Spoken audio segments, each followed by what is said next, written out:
and welcome to my tutorial. My name is Terrill Morgan, and we're going to take a look at the key of C today.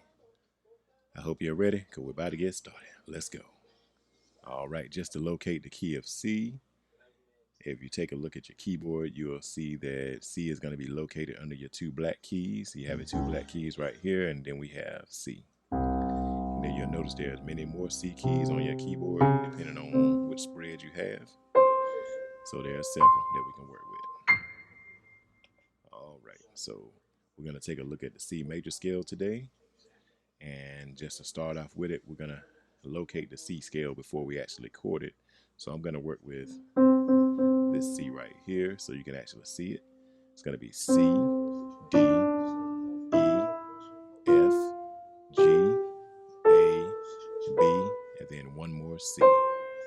Alright, and you can play that backwards as well. You can C, B, A, G, F, E, D, and C. Alright, now if we wanted to put that in a two-finger chord, we would, the C scale is the very easiest, it's the most easiest scale that you can use. It's a very beautiful sound, very beautiful key, and it's very easy again.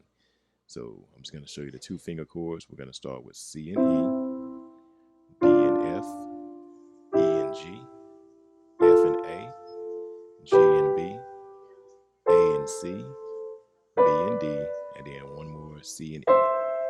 And if you notice, when you begin and end a scale, they're going to begin and end with the same thing, just in a higher octave. You have C and E here, and then it ends with C and E. So now we're going to take a look at the three-finger chords.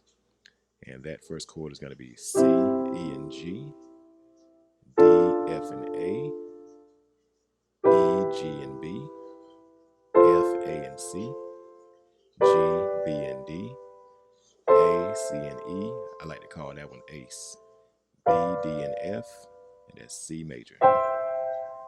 Now to give the names of these chords, you have C major, D minor, E minor, F major, G major, A minor, B diminished, and we end with C major.